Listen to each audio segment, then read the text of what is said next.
Welcome to Paranormal Pages. Please drop a like or comment if you want to help the channel. Now let's get into the true scary stories. The Echoed Caller. It was a Tuesday evening, just after sunset, when my phone rang. My heart skipped, not because of the ringtone, but because of the name displayed. Dad? I hadn't seen that name flash on my screen in over 2 years, not since the night of the accident. I picked up the phone hesitantly, half convinced this was some terrible prank, a glitch in the contact settings. But then I heard his voice, the crackling familiarity of it piercing through the line, low and steady. "Where did you hide it?" I froze. The voice was unmistakable. My father had been gone for 2 years, buried in a quiet cemetery just outside town. Yet here he was, asking me a question that was sharp, pressing. I couldn't bring myself to respond. My throat had gone dry, and every part of me knew this shouldn't be happening. "Dad?" I stammered finally, barely recognizing my own voice. The silence stretched, as if he were waiting. Then he repeated, "Where did you hide it?" "Hide what?" I asked, my voice trembling as my fingers gripped the phone tighter. His tone had a desperate edge to it, something that felt wrong, unfamiliar. It was as if this wasn't my father talking, but some distorted version of him, like someone wearing his voice as a mask. I didn't know what he wanted. "Dad, what are you talking about?" The question hung in the air, unanswered, but the line remained open, pulsing with something dark and cold that seeped through the receiver. The connection crackled, and then just as suddenly, it went silent. I checked the screen. The call had ended. The timestamp was frozen on 2 minutes and 17 seconds. I replayed the call in my mind, his words echoing, "Where did you hide it?" But what could he mean? I hadn't hidden anything. My father and I weren't the type to keep secrets from each other, or so I'd thought. And yet, I couldn't shake the feeling that he, if this was even him, wanted something badly. But he was dead, and no phone call should be able to change that. I couldn't stop thinking about the phone call, his voice, the eerie way he asked the question like he was truly desperate. I went to bed late that night, thoughts swirling in my mind as thunder rumbled outside, the storm casting strange shadows against the walls.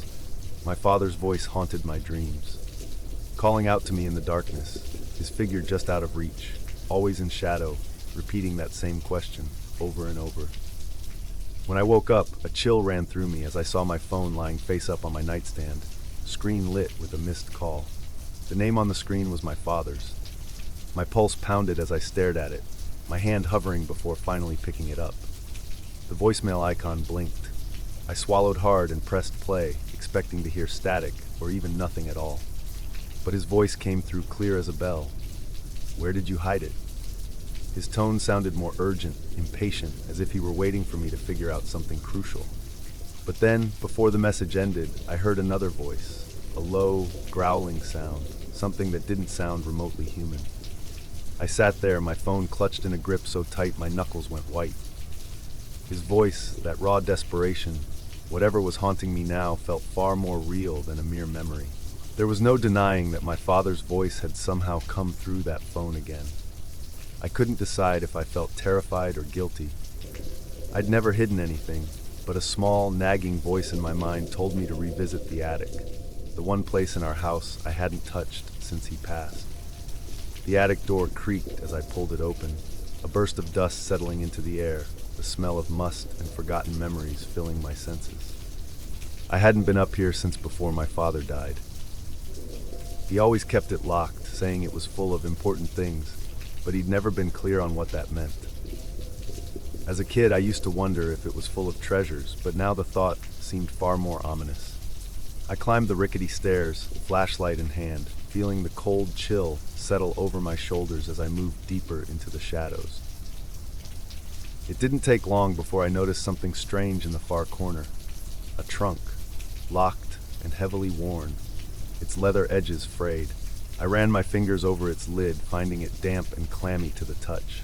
It felt almost alive, pulsating under my hand in a way I couldn't quite understand. I was afraid to open it, but the image of my father's face, the way his voice sounded, pushed me forward. The lock snapped off with surprising ease, and I slowly lifted the lid. Inside were rows of neatly stacked letters, all written in my father's handwriting. I sifted through them, expecting to find family mementos or maybe something of his past he'd never shared with me. But each letter contained only one line, repeated over and over in his precise script. "Where did you hide it?" The words were smeared in places, as though written in a hurry or with shaking hands. Panic twisted in my gut as I shuffled through the pages, each one saying the same thing, and in the bottom of the trunk, something caught my eye, an old, cracked phone. Suddenly, the attic lights flickered, and I heard a voice. It was him, his voice unmistakable, echoing through the cramped, musty space. "Answer me," he said, his voice low, insistent. I whirled around, but there was no one there. My breath came in short, terrified gasps as I backed away from the trunk. "I don't know," I yelled, my voice ricocheting off the walls. "I don't know what you're talking about." The silence that followed was deafening. Then, like the crack of thunder, a low, chilling whisper filled the air, seeping into my bones. "I gave you everything, and you hid it from me." The whisper wasn't just a voice. It was like something pressing against my skull, forcing me to remember, to acknowledge some terrible truth that remained just out of reach. I stumbled backward, nearly tripping over a forgotten box, and bolted down the stairs, slamming the attic door behind me. I barely made it to the kitchen before I doubled over, breathing hard, trying to steady myself. My phone buzzed again in my pocket. I pulled it out with shaking hands. Another message from my father's number. I played it on speaker, my finger hovering over the stop button. His voice filled the kitchen, low, intense, and unmistakably angry. "You left me there. Find it, or it will find you." The message ended with a guttural growl that made my blood turn to ice. This wasn't just a haunting, this was a warning. But before I could process it, there was a thud from the attic. Heavy, deliberate. It was like someone or something was moving around up there, shifting in the darkness, waiting. And that was when I knew I wasn't alone in my own house anymore. I backed away from the kitchen, my mind racing as the thudding continued above me. Each impact seemed to grow louder, shaking dust loose from the ceiling and rattling the light fixtures. It felt as though the house itself was alive, reacting to some dark force lurking within it. I knew I couldn't ignore it any longer. Whatever my father, or this thing using his voice, was looking for, it wouldn't stop until I found it. But where would I even begin? The memories of my father's study came flooding back to me. It was his sanctuary, filled with artifacts and books he'd collected from all over the world. He'd spent countless nights poring over strange, cryptic texts, saying they held secrets he needed to understand. I'd never taken his obsession seriously. I thought it was harmless, maybe even endearing. But now, as I pushed open the heavy wooden door of his study, I was struck by a feeling of foreboding. The room had been untouched since his death, everything covered in a fine layer of dust, like a forgotten tomb. The smell of old paper and leather hung thick in the air, and I immediately noticed something I hadn't before. A faint outline on the floor, just to the side of his desk, where the dust didn't settle in the same way. It looked like a hatch. Heart pounding, I crouched down, running my fingers along the edges until I found a small latch. With a shaky breath, I pulled it open, revealing a narrow set of stairs leading into darkness. Every instinct told me to close it and walk away, but the feeling of being watched, the ominous weight pressing down on me, urged me forward. My father's voice echoed in my mind. "Find it." I took a deep breath, grabbed the flashlight off the desk, and descended, feeling the walls close in around me as I moved down the tight staircase. The air grew colder, and an earthy smell, damp and decayed, filled my lungs, making it hard to breathe. At the bottom, I found a small hidden room. Shelves lined the walls, filled with jars of preserved things. Strange, organic matter that looked like pieces of bone, twisted roots, and dark glass vials filled with unidentifiable substances. But in the center of the room was a pedestal, and atop it lay a small carved box. The carvings were intricate, filled with symbols I couldn't understand. But as soon as I laid eyes on it, I felt a wave of dread, an instinctual urge to stay back. I heard footsteps behind me, slow and deliberate, coming from the staircase. I spun around, flashlight shaking in my hand. The light caught a figure standing halfway down the stairs, tall and shadowed, his face hidden in darkness. But I could sense his presence, like a weight pressing down on my chest, heavy and suffocating. "Dad?" I whispered, my voice barely a breath. The figure tilted its head slightly, as if considering me. Then it spoke in that too familiar voice, cold and distant. "Open it." The words were both a command and a threat. My fingers trembled as I reached for the box, the carved wood cool and strangely smooth. I knew, somehow, that opening it would change everything, would open a door that could never be closed. But my hand moved on its own, compelled by a force I couldn't resist. As the lid creaked open, a wave of freezing air swept through the room, and I felt something shift, a presence awakening from deep within the darkness. A scream filled the air, not my own, but something ancient and enraged, echoing from somewhere beyond the walls. I looked up, and the figure on the stairs had vanished, but I felt its presence closing in, circling like a predator, waiting. Inside the box was a tattered piece of cloth, darkened with age, wrapped around something small and metallic. It felt cold, even through the fabric, and I realized I was holding a key. But a key to what? The moment I held it, the lights flickered, and I heard my father's voice again, but this time it was different. "You never should have come here," it hissed, almost pleading. And then I heard that guttural growl again, closer this time, like something was breathing right behind me. I staggered back, clutching the key, my heart pounding as the growling intensified, reverberating through the walls of the cramped room. The air turned thick, suffocating, as if I were drowning in the darkness. I spun around, searching for an escape, but the hidden room felt like a tomb, the walls pressing in tighter with every second. It was then that I noticed a small door, half concealed behind a shelf of decaying jars. I rushed over, barely noticing the rotting wood or the dampness beneath my fingers as I fumbled with the key, praying it would fit. The lock clicked, and the door creaked open, revealing a tunnel that stretched into blackness. I didn't think, I just moved, ducking into the narrow passage as the growling closed in behind me. Every step felt heavier than the last, like something was pulling at me, clawing at my ankles, trying to drag me back. The walls were rough, damp stone, and the air was colder than ice. But somewhere ahead, I saw a faint glow, a warm, flickering light that offered a promise of escape, or so I hoped. I forced myself forward, my breath coming in ragged gasps. As I approached the light, the tunnel opened into a cavernous room, filled with strange symbols carved into the stone. In the center stood an altar, draped in the same dark cloth I'd found in the box. Atop it lay a photo of my father, his face twisted in an expression of sheer terror. His eyes seemed to follow me as I moved closer, like he was trapped, begging me for release. And then I heard his voice again, clear as day, as if he were standing right beside me. "Why did you hide it from me?" I froze, the accusation in his tone cutting through me like a blade. "Dad, I didn't hide anything," I whispered, my voice barely audible. But even as I spoke, a wave of memories surfaced, fragments of conversations, things he'd told me in passing that I'd ignored, brushed off as nonsense. His obsession with the occult, with unlocking doors to other realms. Had he been trying to warn me all along? And had I hidden something from him? Some truth, some understanding that he'd been desperate to uncover? Suddenly, the light began to dim, and shadows coiled around the altar, forming into a figure. A monstrous version of my father, twisted and contorted, his face hollow and his eyes glowing with a sickly yellow light. He reached out, his fingers elongating into claws. "You left me," he rasped, his voice no longer human. "You left me in the dark, and now you will take my place." "No," I shouted, stumbling backward, but there was nowhere to go. The walls seemed to close in, and the shadows enveloped me, cold and suffocating, pressing against my skin like icy tendrils. I could feel him, this thing that had become my father, pulling me into the darkness, dragging me down into whatever place he'd been trapped. "Answer me," he whispered, his voice like nails scraping against my skull. "Where did you hide it?" I couldn't breathe, couldn't move.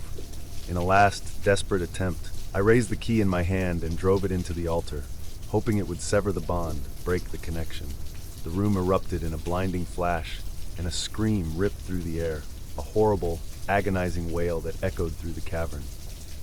The shadows recoiled, spiraling upward before dissipating into nothingness. But as the light faded, I saw one final, terrifying image. My father's face, twisted in rage, mouthing a single word, "Remember." When I opened my eyes, I was back in my house, standing in the attic, the trunk closed, and the attic silent. My phone lay on the floor, screen cracked. I picked it up, staring at it in disbelief. There was no record of any calls, no messages, nothing to prove what I'd experienced. But deep inside, I knew the truth. He wasn't gone. Not really. I'd set something in motion, opened a door that could never truly be closed. And somewhere in the silence, I heard him whisper one last time, "Where did you hide it?" Hey, subscribe for more true scary stories. Story 2, The Corner. It started one cold night in early November, the kind where the wind howls and claws at the windows, leaving you feeling as if someone's watching. I'd been sitting in my living room, the steady hum of the TV muttering in the background as I absent-mindedly scrolled on my phone. That's when I first noticed Luna barking. She was a loyal German shepherd with an easygoing temperament, never prone to barking or spooking easily. But that night, her deep guttural growl felt off. Luna's focus was fixed on the corner of my room. Her ears were pinned back, her body tense, every muscle ready to spring. I tried calling her name, snapping my fingers to break her fixation. "Luna, come here," I murmured, but she didn't even flinch. Her eyes were locked, unblinking, on the same spot near the floor lamp, right where the shadow deepened. Goosebumps prickled up my arms. "What's wrong, girl?" I asked, my own voice wavering. Her growl only deepened, a low rumble that made the hair on the back of my neck stand up. I told myself it was nothing, a trick of the light, or maybe she'd picked up on some scent I couldn't detect. Still, a cold pit of dread began to twist in my stomach. Reluctantly, I rose from the couch, forcing a laugh to ease the tension in my own mind. "See? Nothing there," I said, trying to coax her back. But Luna's gaze stayed rooted to that spot, her growl now a steady pulse filling the silence. I took a shaky breath and moved toward the corner, my hand stretched out almost involuntarily to the dark spot where her eyes seemed glued. A cold draft prickled against my skin, though every window in the room was shut tight. Just as my fingers brushed the air in the corner, Luna let out a sharp bark, a piercing, primal sound that startled me so badly I stumbled backward. My heart pounded as I clutched at my chest, staring at the darkness as if it had hissed at me. "Luna, stop!" I snapped, more for my own benefit than hers. But she only barked again, this time louder, her bark ricocheting off the walls. And then, as suddenly as she'd started, she fell silent. Her gaze broke from the corner, and she turned, curling up on the carpet with a soft whine. I could feel the unease coiling around my mind, refusing to leave. I sat back on the couch, trying to calm myself, but my mind raced with questions I couldn't quite answer. What had Luna seen? Or rather, what had she felt? I shook my head, trying to dismiss it as nothing more than a weird moment. But even after she'd settled down, the corner of my room felt impossibly cold, and a strange sensation prickled down my spine, like fingers creeping over my shoulder. In my mind, I tried to convince myself it was just the wind, the chill of autumn seeping through the house, but I couldn't shake the feeling that I wasn't alone. The following night, I tried to ignore the corner. I tried to pretend everything was normal, even as my mind replayed the odd events over and over. But Luna wouldn't let me forget. She began growling again, staring at the same spot. Her hackles raised, and this time she took a cautious step back, whining softly as if something unseen was advancing toward her. I couldn't pretend anymore. "All right, girl, let's see what's bothering you," I muttered, grabbing my flashlight from the drawer. I clicked it on, shining the beam into the corner. The light cut through the shadows, revealing nothing.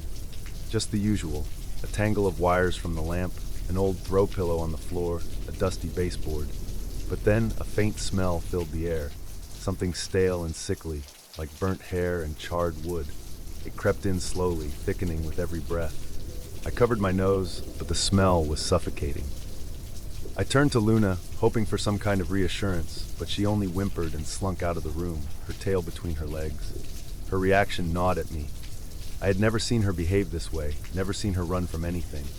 "Come on, Luna," I called, trying to keep the tremor out of my voice. But she wouldn't come. I swallowed hard, feeling the darkness press closer, and something inside me shifted. There was a nagging feeling, like a memory clawing its way up from the depths. I didn't want to acknowledge it, but the corner had become something more than just a shadow. It felt almost alive, like it was watching me, waiting. As the night wore on, the smell grew stronger. It was almost unbearable, thick and noxious, clinging to the walls and seeping into the carpet. I couldn't shake the image that popped into my mind. Ash falling from a burnt log smoldering into the air. My hands trembled as I closed the living room door, desperate to trap the scent and whatever sinister thing seemed to be lingering there. I went to bed, but sleep wouldn't come easily. Every creak in the house jolted me awake. Every distant bark from outside made my pulse quicken. Sometime in the dead of night I heard it, a faint scraping sound coming from the living room. I froze, my breath catching in my throat. It was steady, methodical, like claws scraping across wood. I strained my ears, my heart thundering as I listened. But the scraping stopped as quickly as it had begun, leaving an eerie silence in its place. Morning light finally bled through the curtains, and I stumbled into the living room, exhausted but desperate to understand what was happening. The first thing I noticed was that the corner, the one Luna had been so terrified of, had somehow darkened, as if shadows had sunk deeper into the wall. I approached cautiously, feeling that same oppressive cold prickling at my skin, and then, as if from nowhere, a low whisper tickled my ears, just a breath of sound, barely audible but unmistakable. I froze, every hair on my body standing on end. "Who's there?" I whispered, my voice hoarse. There was no response, but the whisper seemed to settle around me, a presence lingering just beyond sight. I backed away slowly, my mind spinning, trying to understand. But deep down I knew. Something had come into my home, something unnatural. The scent of ash had faded by morning, but I knew it wasn't gone. And that night, I would find out just how much it wanted to stay. By the third night, I could no longer ignore what was happening. I'd barely slept the night before, and every time I drifted off, strange dreams plagued me. Visions of fire, of faces twisted in agony, of shadows clawing their way toward me. And when I awoke, it was always with that scent of ash clinging to my clothes, a reminder that something terrible lurked just beyond my understanding. Luna's behavior grew worse. She refused to enter the living room at all, cowering outside the door, her ears flattened, whining softly. Every now and then, she'd let out a low, frightened bark, as if she could see something that I couldn't. I knelt beside her, running a hand through her fur in a vain attempt to comfort her. "It's okay, girl. We're safe," I whispered, though I didn't believe it myself. That evening, as the sun set and shadows stretched across the room, I noticed something peculiar. In the corner, the same corner that had been haunting me, there was a faint outline, almost like a smudge on the wall. I moved closer, squinting in the dim light. The smudge began to take shape, twisting and darkening until it resembled a handprint. I stumbled back, heart pounding.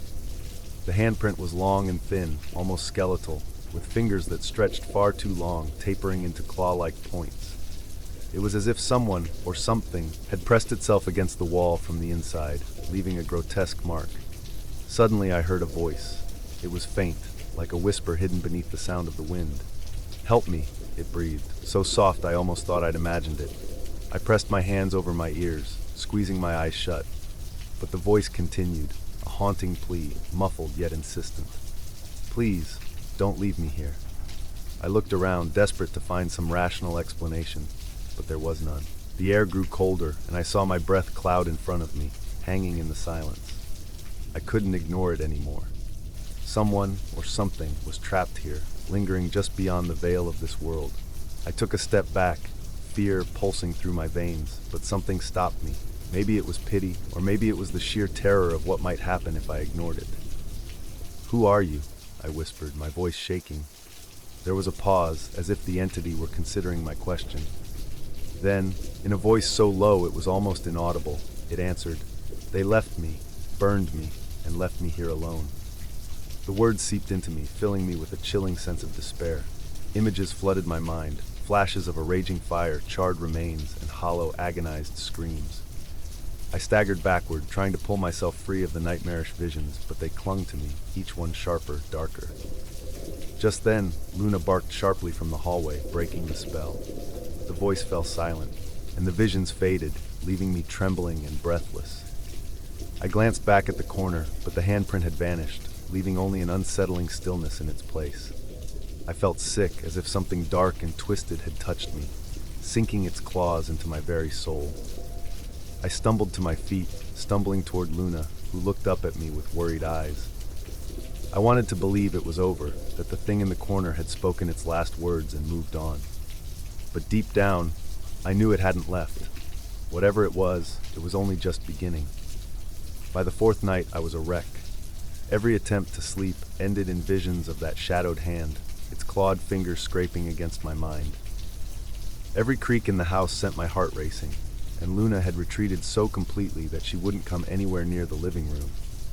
I found her curled up in the farthest corner of the hallway, trembling, her eyes fixed on me as if pleading, as if warning. Despite the fear gnawing at me, I knew I couldn't let this go on. I had to face whatever had taken residence in my home, lurking in that cursed corner.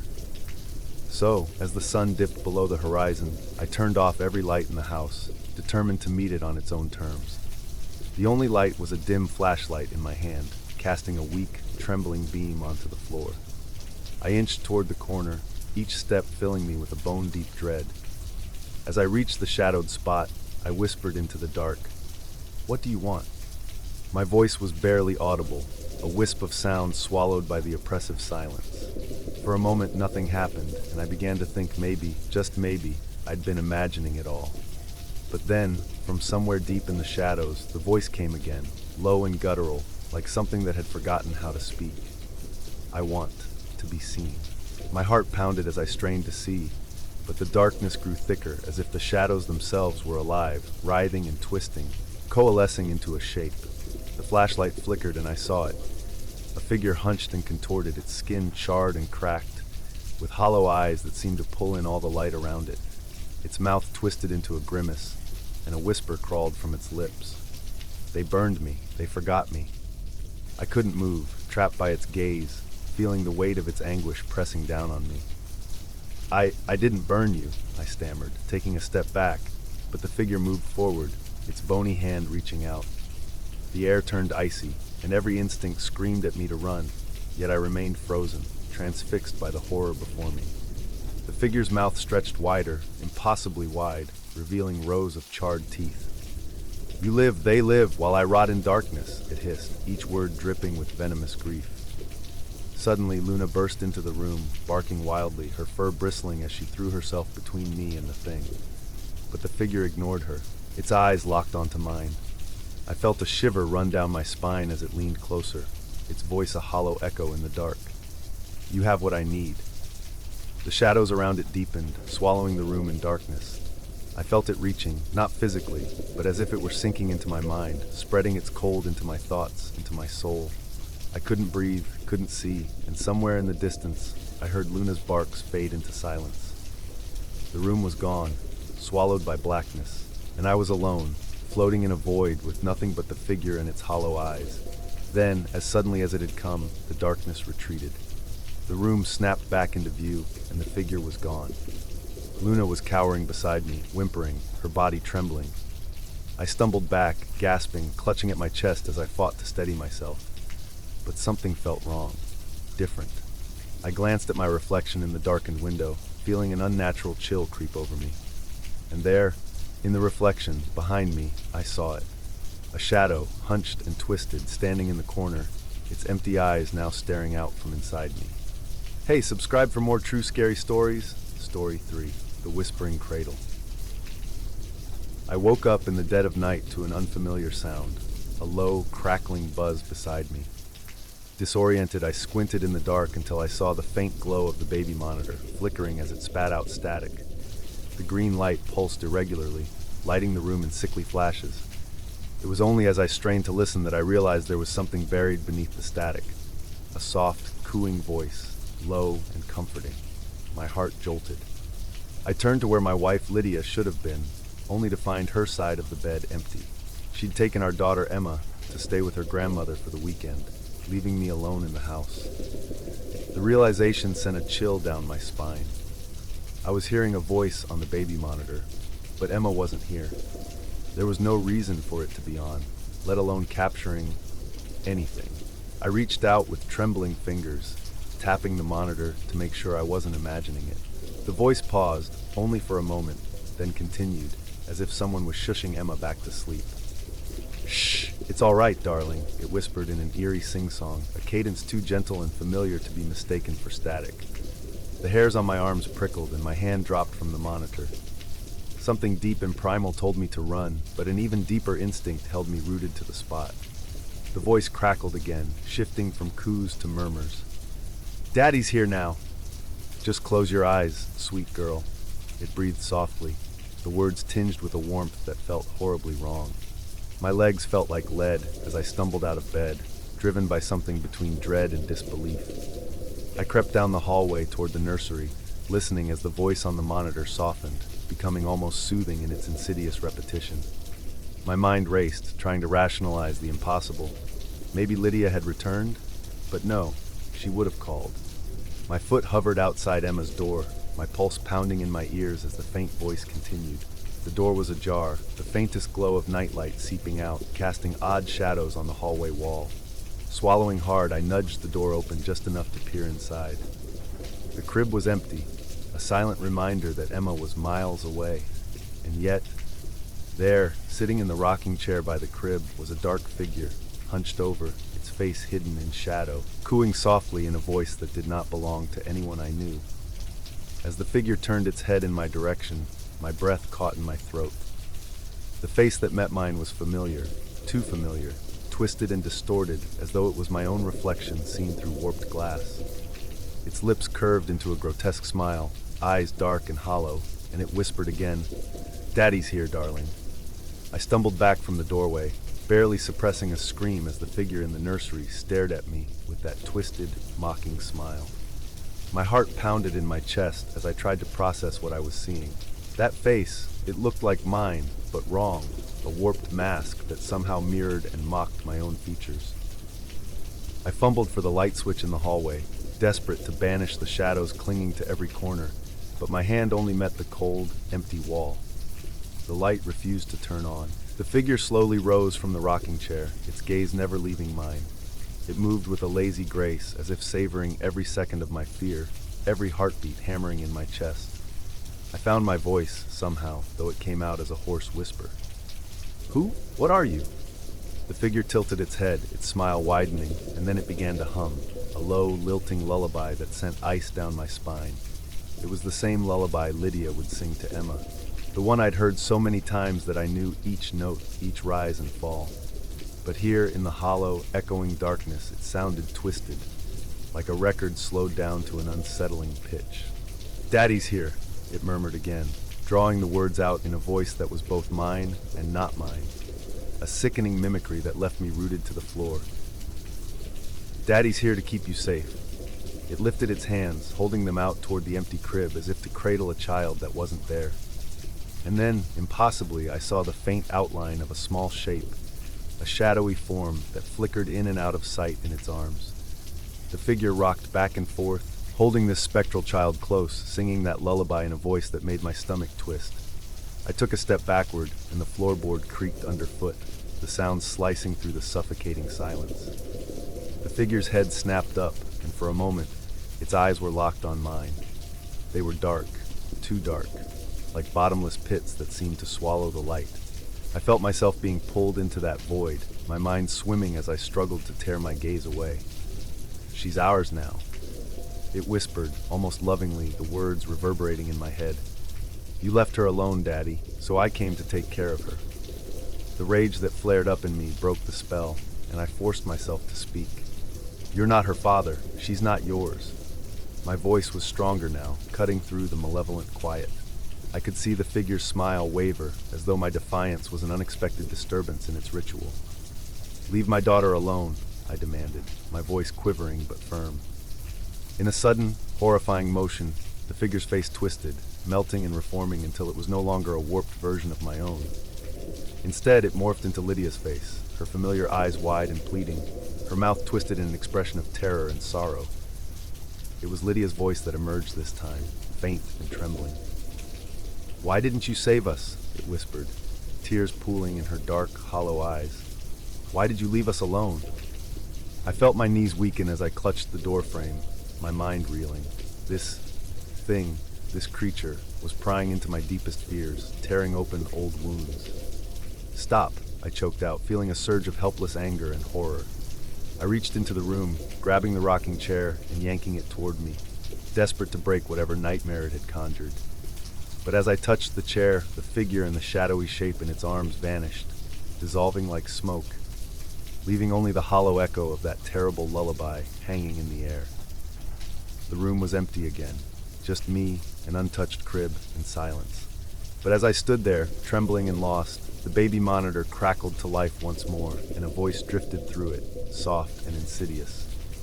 "Daddy's here," it whispered just before the monitor fell silent, leaving me in darkness. The house was deathly quiet after the monitor's crackle faded, leaving me gripping the doorframe, my breath hitching. My mind raced, searching for answers, some scrap of logic that could explain what I'd just seen.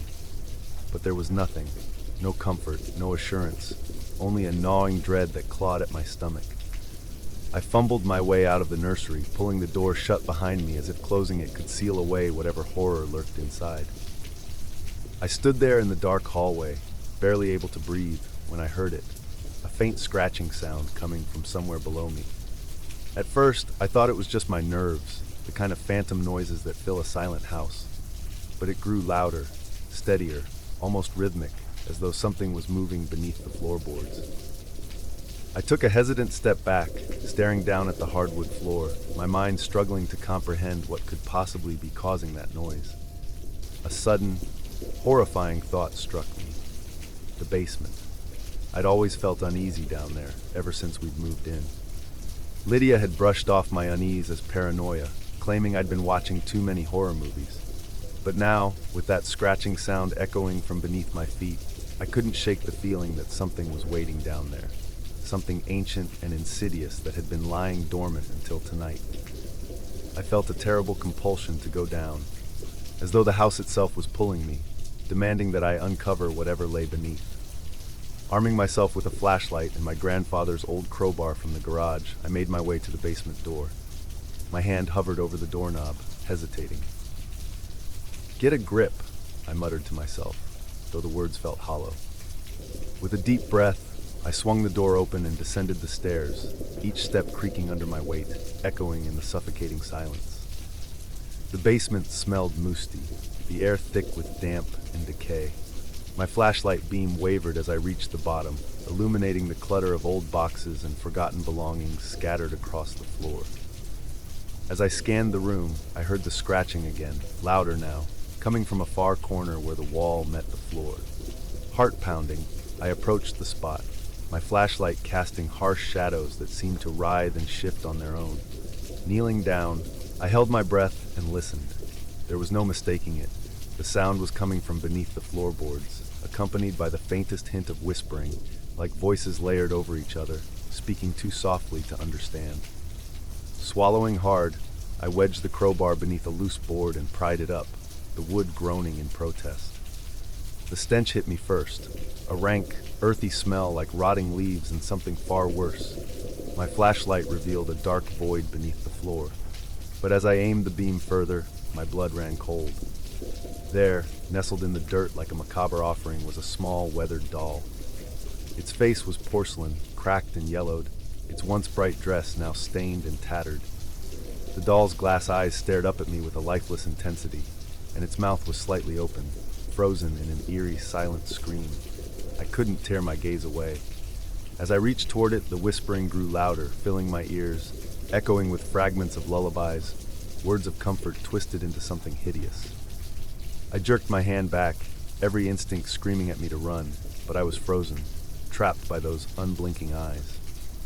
And then, from the darkness, a tiny skeletal hand reached up from beneath the doll, grasping its leg as if to pull it deeper into the earth.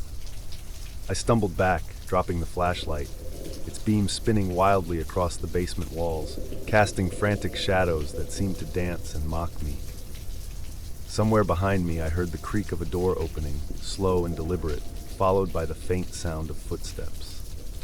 It was the unmistakable patter of small feet, Emma's feet. But she wasn't here. I whipped around, my eyes darting to the top of the stairs where I'd left the door open. In the dim light, I saw a figure, a small silhouette no taller than Emma, standing at the top of the stairs, staring down at me. "Daddy," the figure whispered, in a voice I knew all too well. But the way it said the word, it was wrong, thick with malice and mockery, as if it delighted in the terror that pulsed through me. I took a step back, feeling my heel brush against the open pit beneath the floor. I glanced down, my stomach lurching as I saw something moving, writhing just below the surface, like pale, thin fingers reaching up, stretching out toward me. As I looked back up, the figure at the top of the stairs took a single, deliberate step down, and the basement door slowly creaked shut, plunging me into darkness. The darkness swallowed me whole. I fumbled for the flashlight, fingers scrambling against the cold cement floor. My breath came in shallow gasps, and somewhere above me, that tiny voice drifted through the thick, suffocating blackness. "Daddy," it called, stretching out the word in a sing-song mockery. The voice sounded closer now, moving down the stairs, each creak deliberate, as if savoring the fear that radiated from me.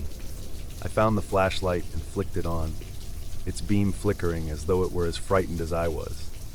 The light cast a shaky glow across the basement, illuminating the hole in the floor, the doll, and worst of all, the pale, bony hand that reached from the darkness beneath, curling its fingers in anticipation. I staggered back, forcing myself to face the figure creeping down the stairs. My breath hitched as the light caught her face. Emma's face, my little girl. But her eyes were empty, hollow pits that seemed to stretch into endless darkness. Her mouth twisted into a grotesque smile that bared too many teeth, far too sharp and thin. It was her, and yet it wasn't. Something had taken my daughter's form, twisted it into this horrific likeness. It tilted its head, regarding me with an expression that was far too knowing for a child.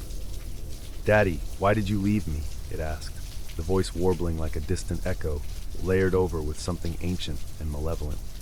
I took a shaky step back, the pit looming behind me, and the doll in the dirt stared up as though urging me to join it in the darkness. I didn't leave you," I stammered, voice trembling. "Emma, you're at your grandmother's." But even as I said it, I realized how futile my words sounded, how empty. The creature, this thing, wearing my daughter's face, only smiled wider, and I could feel it probing into my thoughts, digging into my memories, my fears.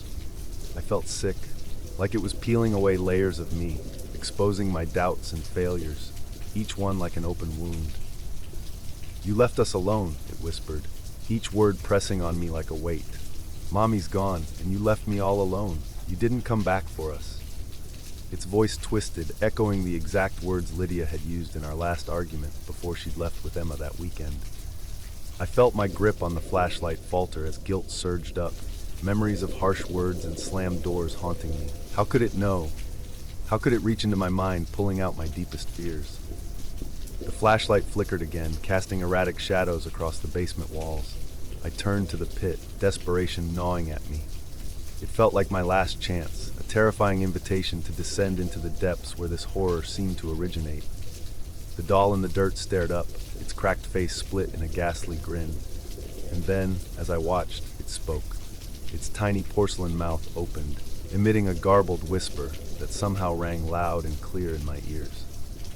"You belong with us," it hissed, its voice a blend of Lydia's, Emma's, and something else entirely, a dark, ancient whisper that seemed to reverberate in my bones. "You are ours."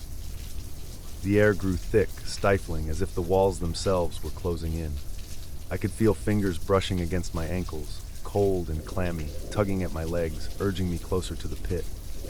Panic gripped me as I swung the flashlight wildly, casting the dim beam around, but the shadows only deepened, coalescing into writhing shapes that clung to me, pulling me closer to the hole in the floor. I screamed, thrashing, but my voice was swallowed by the oppressive darkness. The figure that wore my daughter's face took one last step down, coming to a halt at the bottom of the stairs, its eyes fixed on me with a look that was almost tender, a twisted parody of love. "Come, Daddy," it whispered, extending its hand. "We've been waiting for you." I could feel myself slipping, my mind unraveling as the doll's voice filled my ears, chanting in that nightmarish chorus of voices, pulling me under. My last thought before the darkness claimed me was of Emma, the real Emma, sleeping peacefully, miles away and safe.